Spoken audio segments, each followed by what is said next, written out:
The acidic cleaning fluid ate through the research terminal like water through paper. Scholar Prin watched in horror as 2 years of carefully collected data began to dissolve before their gelatinous eyes. Maintenance. Someone call maintenance. Prin's translator squealed the words across 3 frequencies. Danny Reeves heard the call from 2 corridors away. He grabbed his toolkit and walked toward the sound. Not ran. After 30 years in the military and another 10 cleaning up after aliens, very little made Danny run anymore. But he found the Maluvian scholar floating in a puddle of their own anxiety fluid, tentacles waving at a sparking terminal. 2 other aliens stood nearby. One was covered in bright feathers and looked annoyed. The other was made of living crystal and moved like a glacier with somewhere to be. "Step back," Danny said. He pulled the power cable, stopped the sparking, and began wiping down the terminal with a neutralizing cloth. Acid spill. Common problem with you Maluvians. No offense. None taken. Prin gurgled. "Can you save the data?" Danny pried open the terminal's side panel. The storage core was damaged, but not destroyed. Maybe 60%. "What were you working on?" "Human military history," the feathered one said. Their name was Darren, and they spoke with the confidence of someone who had never been wrong about anything. "We are preparing a paper for the Galactic Academic Consortium." Danny glanced at the screen. Lines of text scrolled past, badly translated from old Terran military documents. He kept working on the terminal, but his eyes stayed on the words. "That's wrong," he said, Darren's feathers puffed up. "Excuse me, that translation. You've got it listed as a ritual slaughter manifest. It's not. It's a supply order for boot socks." The crystalline alien, Amu, leaned closer. Their body caught the light and scattered it across the walls. "You can read old Terran military script. I can read regular Terran military script. That document's only about 200 years old. I filled out forms just like it." Danny reconnected a cable, and the terminal hummed back to life. "There. You've lost some files, but most of it should be fine." Prin's body rippled with relief. "Thank you. But how does a maintenance worker know military documentation?" Danny shrugged. "I served a few years. If you have questions about this stuff, I can probably help. Some of your translations are pretty rough." "We have been studying human warfare for 2 cycles," Darren said stiffly. "I doubt a janitor could add much to our research." "Sure." Danny picked up his toolkit. "Good luck with your paper." He left them to their work point 3 days later. The scholars presented their preliminary findings to a conference of academics across 12 star systems. Danny happened to be mopping the corridor outside their lab when Darren's voice came through the open door. "Human warfare was primarily ceremonial in nature," Darren announced. "A form of ritualized violence with no real strategic purpose. Their conflicts were driven by primitive tribal instincts rather than logical objectives." Danny stopped mopping. The weapons they employed were crude, but effective for their purpose, which was mainly intimidation. Actual casualties were likely exaggerated for cultural reasons. "Our conclusion is that human warfare was a form of social bonding exercise that has been mythologized over time." Danny started laughing. He tried to stop. He really did. But the laughter kept coming, building in his chest, until he had to lean against the wall and sit down on an equipment crate. The 3 scholars appeared in the doorway. "Is something amusing?" Darren asked coldly. Danny wiped his eyes. Sorry. Just ceremonial violence? Social bonding exercise. You disagree with our analysis?" "I disagree with your entire understanding of what humans are." Danny stood up, still chuckling. "Listen, I don't want to step on your research, but you've got it backwards. All of it." Prin floated closer. "What do you mean?" "Human warfare wasn't ceremonial. It was industrial. We didn't fight for bonding. We fought to win. Completely. Permanently. We built entire economies around killing each other more efficiently." "That seems excessive," Amu said slowly. "The crystal being processed information at geological speeds, but they were paying attention now. That's one word for it." Danny picked up his mop. "Look, I'm just a janitor. What do I know? But if you want to understand human warfare, you need to understand one thing first." "What is that?" Danny looked at them. 3 aliens from peaceful worlds, studying violence like it was an interesting hobby. They had no idea what they were poking at. We didn't fight wars to survive. We survived so we could fight more wars. That's the part you're missing. Now, if you'll excuse me, I've got a deck to clean. He walked away, leaving the three scholars in silence. Prin's body had gone very still. I think, they said quietly, we should speak with him again. Darren's feathers were flat against their body now. He's a maintenance worker. He's a human maintenance worker. You corrected. And he just told us our life's work is wrong. I would like to know why. The conference call was still waiting. 12-star systems, full of academics, wanted to hear about ceremonial human violence. Darren turned back to the screen. But their voice had lost its confidence. And in the corridor, Danny Reeves kept mopping, wondering if he should have kept his mouth shut. He probably should have. But then again, someone needed to tell them the truth. Prin found Danny in the maintenance bay, surrounded by broken air filters and the smell of recycled oxygen. The human was sitting on a metal crate, eating something wrapped in paper and staring at nothing in particular. May I speak with you? Prin asked. Danny looked up. Sure. Pull up a crate. There were no crates sized for a Maluvian, so Prin simply pulled on the floor nearby. I wanted to ask about what you said, about our research being wrong. I said backwards. Not wrong exactly. Danny took another bite of his food. You've got the facts. You just don't understand what they mean. Then explain it to me. Danny chewed slowly. He seemed to be thinking about whether he wanted to have this conversation. Finally, he swallowed and said, What do you know about total war? I have not encountered that term. It's when a society stops doing anything except fighting. Everything gets converted to the war effort. Factories stop making goods and start making weapons. Farmers grow food for soldiers. Scientists develop better ways to kill. Children learn to spot enemy aircraft. Old people work in ammunition plants. Everyone fights. Everyone. Prin's body rippled with confusion. That sounds inefficient. Surely some people are better suited to. It's not about efficiency. It's about survival. When humans fight total war, we're not trying to win battles. We're trying to destroy the enemy's ability to exist. That seems extreme. It is extreme. That's the point. Danny crumpled his food wrapper and tossed it into a recycling bin. Your paper talked about warfare as a bonding exercise. Something tribes did to feel connected. And maybe that's true for some species. But humans? We fought to end things. Permanently. Prin processed this. How many casualties would such a conflict produce? Depends on the war. The big one, about 300 years ago, somewhere between 70 and 80 million dead. Over 6 years. Prin's translator struggled with the number. 70 million, give or take. Hard to count when cities are being firebombed and whole populations are being marched into extermination camps. Extermination camp? Danny's face did something complicated. You don't want to know about those. Trust me. A long silence followed. Prin's gelatinous body had gone very still, the way Maluvians did when processing trauma. I brought something, Danny said. He pulled out a small tablet and showed Prin the screen. This is my grandfather. His unit during that war I mentioned. The image showed a group of humans standing in thick mud. Their clothes were torn and dirty. Their faces were thin. They were smiling. They look happy, Prin observed. They're alive. That morning, they were alive. Half of them wouldn't be by the end of the week. Then why smile? Danny looked at the image for a long moment.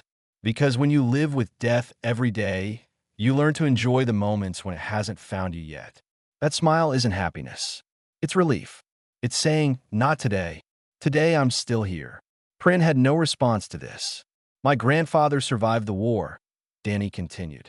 Came home, raised a family, lived to be 93. But he never talked about what he saw. Not once. When I joined the service, he just looked at me and nodded. Didn't try to stop me. Didn't tell me war stories. Just nodded. Why did you join? If you knew what war was like. Danny put the tablet away. Because humans don't have a choice. There's always another war. Always another fight. We're good at it. Too good, maybe. And someone has to do it. Do you regret serving? No. I regret some things I did. I regret some things I saw. But serving? No. Someone had to stand between the bad things and the people who couldn't fight them. The maintenance bay hummed with the sound of air processors and distant machinery. Prin sat with Danny in the artificial silence of a space station far from either of their homeworlds. I think, Prin said finally, that I need to bring the others to speak with you. Darn will resist, but Amu will want to hear this. Bring whoever you want. I'm not going anywhere. Why are you helping us? We are strangers. Our research means nothing to you. Danny stood up and stretched. His joints popped. Because you're trying to understand something important, and you're getting it wrong. Someday, some species is going to pick a fight with humans, and they're going to base their strategy on papers like yours.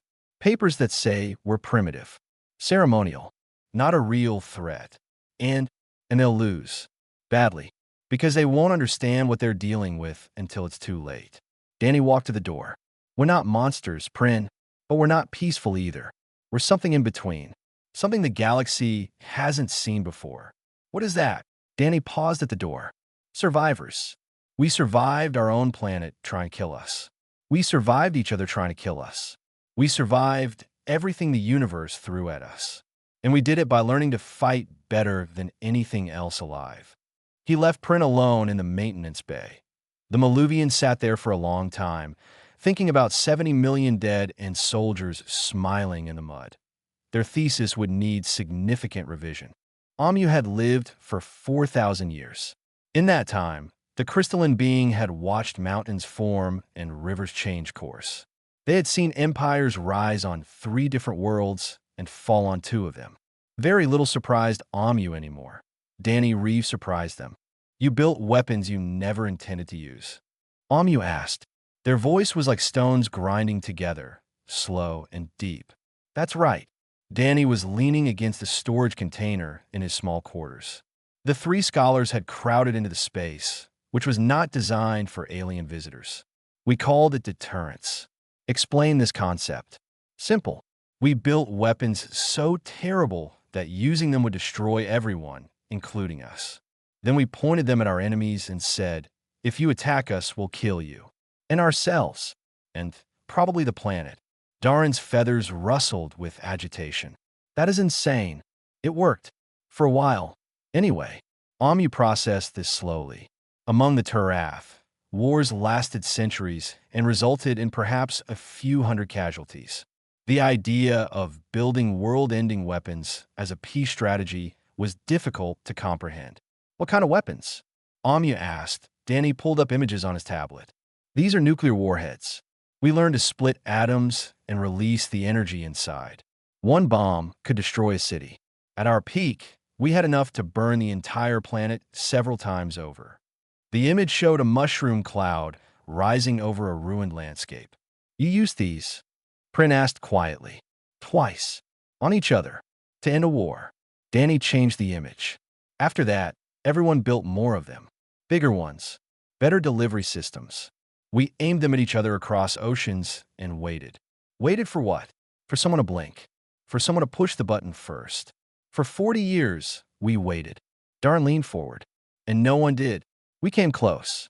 Several times. Miscommunication. Technical errors. Leaders with bad judgment. But no one pushed the button. The weapons worked exactly as intended. They scared us too much to use them. Amu's crystalline body hummed with thought. This is a fascinating approach to peace. Terrifying, but fascinating. We didn't stop there. Danny changed images again. Chemical weapons. Gases that burn your lungs, blind your eyes, melt your skin. We banned those after the first big war, but everyone kept stockpiles just in case. Just in case of what? In case the other side used them first. Or in case we needed them. The rules of war only matter when you're winning. Prin's body had gone pale. What else? Biological weapons. Diseases designed in laboratories. Plagues that could wipe out populations. We experimented with those too. Never used them in large scale, but we had them ready. This is monstrous, Darren said. Yes. Danny didn't argue. It is. We knew it was monstrous while we were doing it. We did it anyway. Why? Danny set down his tablet.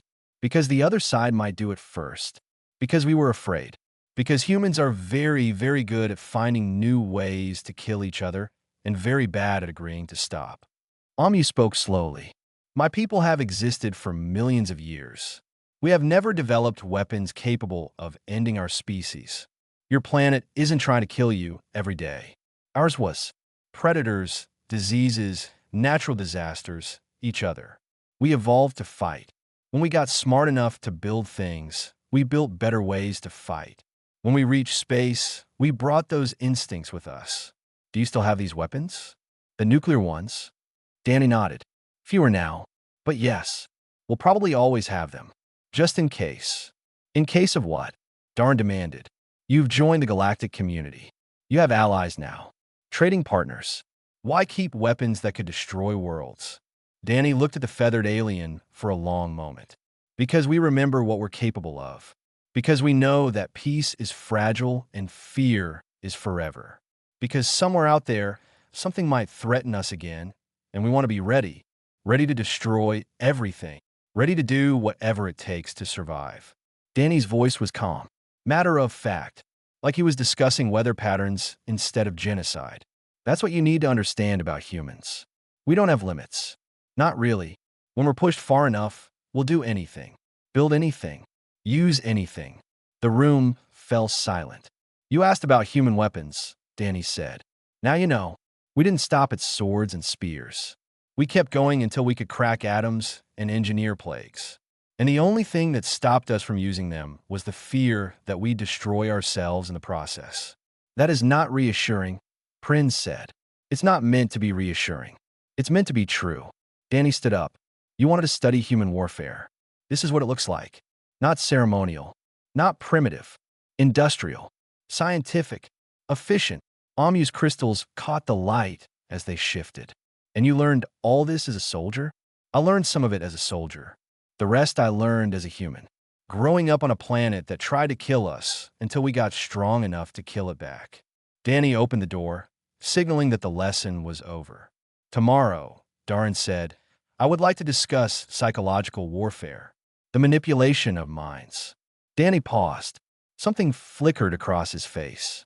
Something old and tired. Sure, he said, but you might not like what you hear. He was right. They wouldn't. Darn had spent 15 years studying propaganda. They knew the techniques of every major species in the galaxy. The subtle art of persuasion. The careful shaping of public opinion. They considered themselves an expert. Danny Reeves made them feel like a student on their first day. You studied our recruitment posters, Danny said. They were in the station's small observation lounge, stars wheeling past the windows. The patriotic music, the heroic films.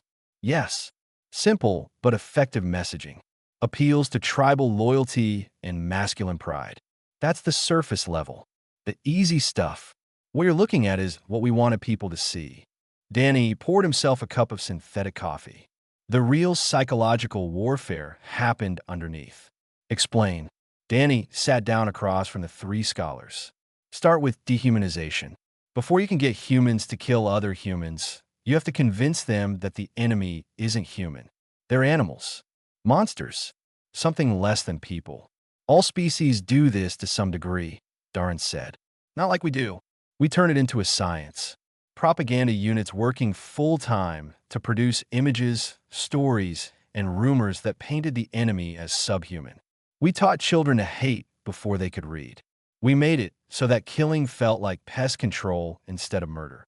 Prin's body shivered. You did this to yourselves? To your own populations? We did to everyone. Our enemies. Our allies. Our own people. Danny took a sip of coffee. See, the hard part isn't making soldiers fight. Humans are aggressive. Give them a weapon and point them at a threat, and they'll fight. The hard part is making them keep fighting when the threat isn't clear anymore. What do you mean? War isn't one battle.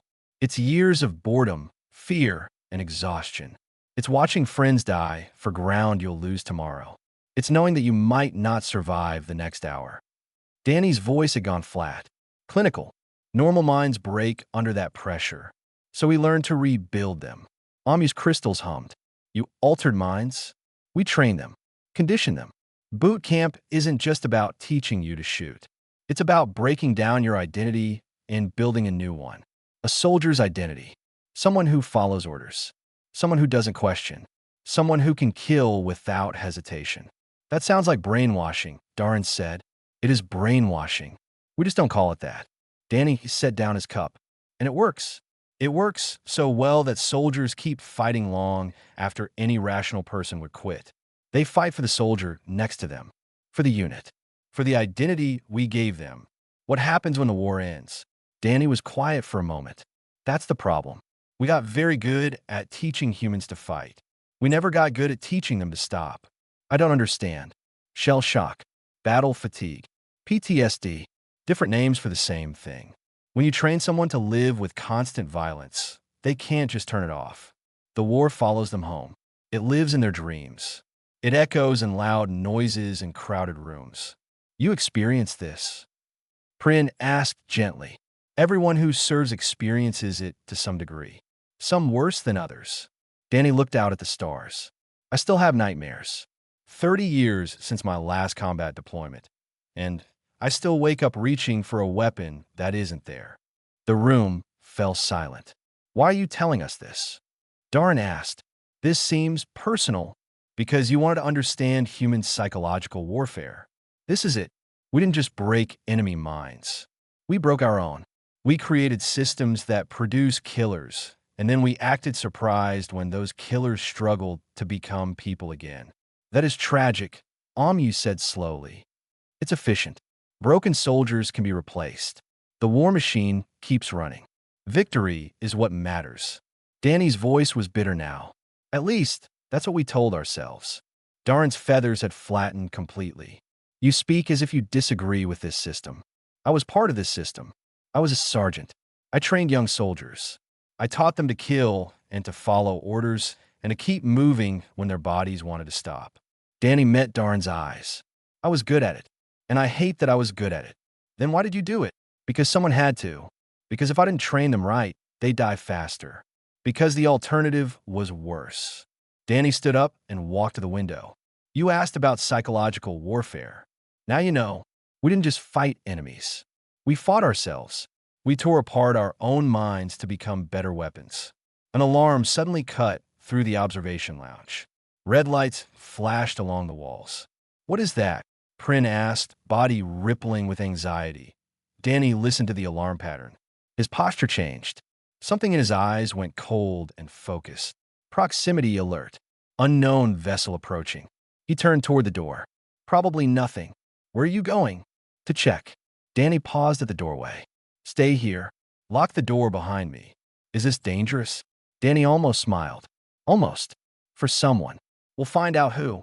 He left the observation lounge, moving with a purpose the scholars hadn't seen before. The tired janitor was gone. Something else had taken his place. Something that had been waiting all these years for the alarm to sound again. The station's command center had descended into chaos. Officers from 6 different species shouted over each other, while screens flashed warnings in a dozen languages. Danny Reeves walked through the panic like a stone in a river. Drawn Raider, someone yelled. They're demanding our cargo and passenger manifest. Danny knew the Drawn. Everyone did. Reptilian pirates who had terrorized shipping lanes for generations. They were brutal, efficient, and very good at killing soft targets like research stations that he found the station commander, a tall insectoid named Kyrix, trying to coordinate responses from a console that was showing conflicting data. How many raiders? Danny asked. Kyrix turned, compound eyes reflecting the flashing screens. Who are you? This is a restricted area. Danny Reeves. Maintenance. How many? We estimate 12 hostiles on their vessel. Why does maintenance care? Because I'm going to need to know how many bodies to clean up. Danny's voice was calm. Too calm. What defensive systems do we have? Kyrix hesitated. Minimal. This is a research station, not a military outpost. We have a small security team. For officers, basic sidearms, armory, emergency storage in Section 7. Old equipment. Hasn't been maintained in years. Danny nodded. I'll maintain it now. Give me access. You're a janitor. I'm a human janitor. There's a difference.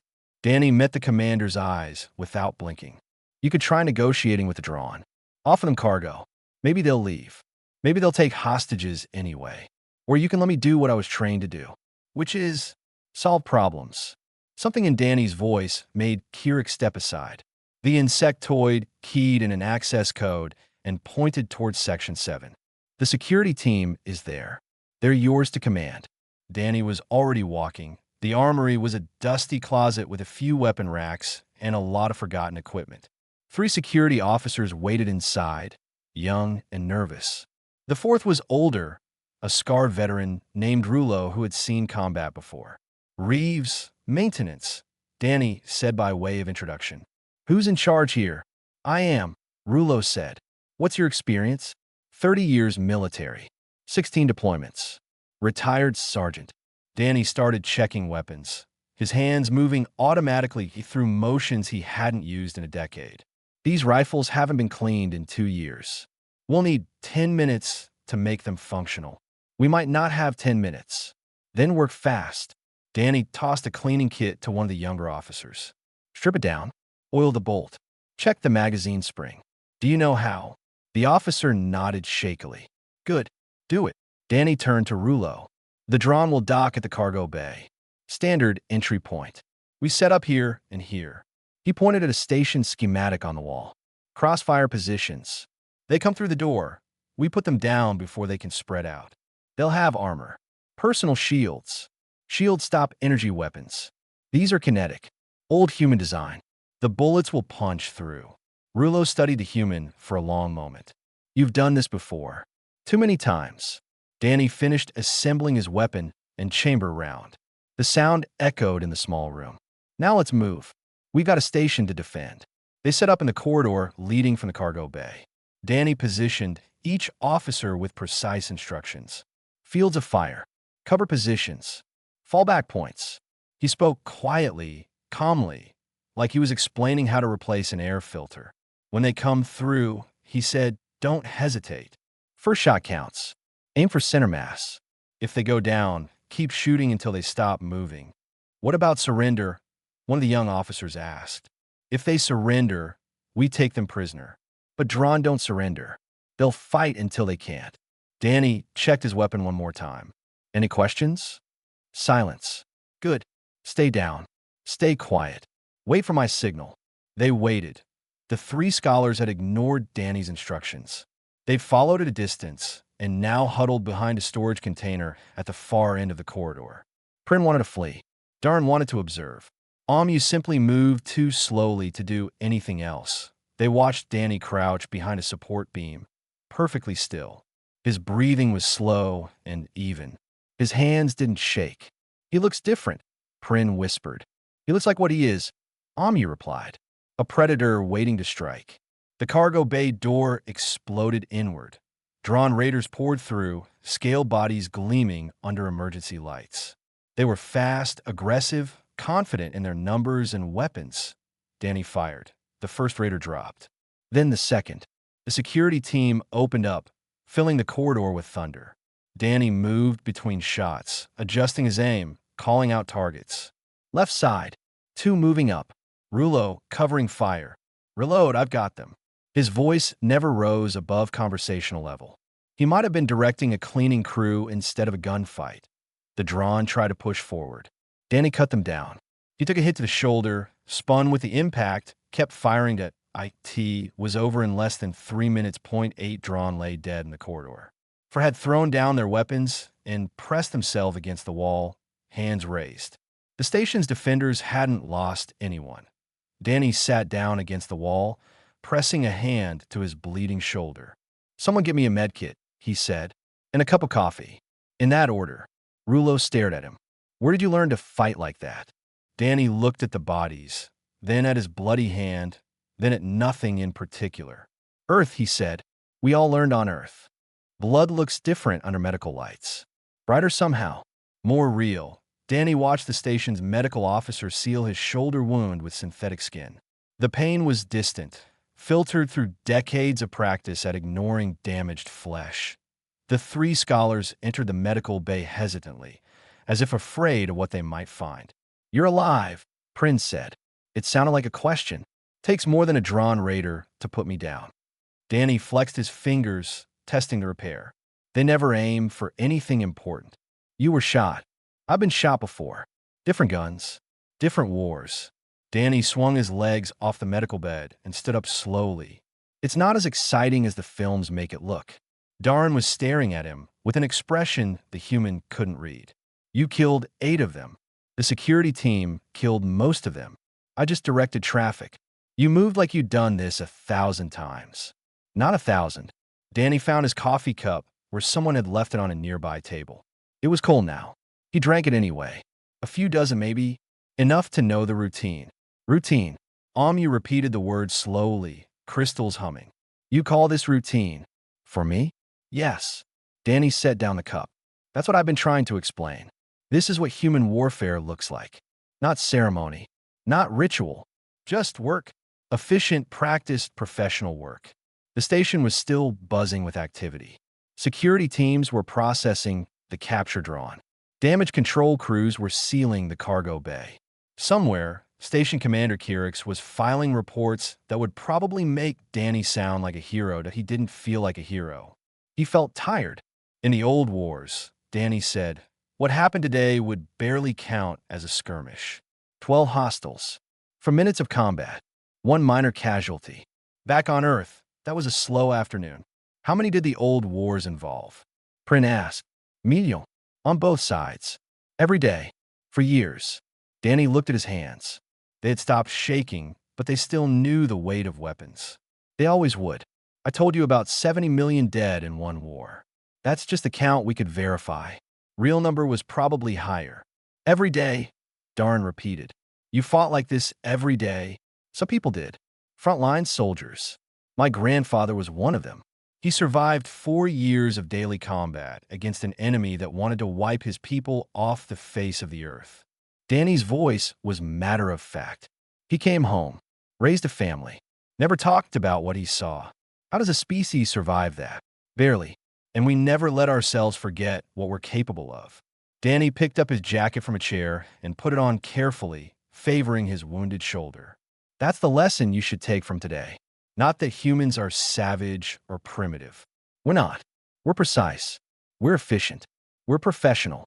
And when we have to be, we're absolutely ruthless. Amu's ancient eyes studied the human. You say this like it's a warning. It is a warning for whoever needs to hear it. Danny moved toward the door. Your paper on human warfare. You should rewrite it. We already planned to. Darren's feathers were flat, subdued. What should we call it? Danny paused. He thought about all the things he'd seen, all the things he'd done, all the things humanity had done to itself and others in the name of survival. Call it what it is. The normalization of apocalypse. He almost smiled. We didn't just learn to fight. We learned to make fighting feel normal. That's the real weapon. Not the bombs or the bullets. The mindset. The willingness to do terrible things and then go back to our lives like nothing happened. That is disturbing, Prin said quietly. It should be. Danny stepped through the door. Now if you'll excuse me, I have a deck to mop. Someone made a mess in the cargo bay. He walked away, leaving the scholars in silence. 2 weeks later, the paper was published. The 3 scholars had rewritten everything. Their new thesis spread across 12 star systems, read by military strategists and academics alike. IT didn't describe humans as primitive or ceremonial. It described them as something far more frightening. A species that had industrialized death. A species that had weaponized survival itself. The final line of the paper quoted Danny Reeves, a maintenance worker who had once been a sergeant, who had once been a weapon, who had learned to live with blood on his hands and nightmares in his sleep. Everything I told you was the sanitized version. For academics. No one was quite sure if he had been joking. Back on Orbital Research Station Gamma 7, Danny finished mopping the cargo bay. The bloodstains were gone. The scorch marks had been repaired. Soon there would be no evidence that anything had happened here at all. He put away his mop, made himself another cup of coffee, and sat down to read the scholar's paper. When he finished, he nodded once. They had finally understood. Human warfare wasn't a mystery or a legend. It wasn't primitive or ceremonial. It was a system, an efficient, terrible, endlessly adaptable system that had been refined over thousands of years. And somewhere deep in Danny's chest, in the part of him that still reached for weapons in his sleep, he knew the truth. The system was still running that IT would always be running. because humans had learned a long time ago that peace was temporary. But war was routine.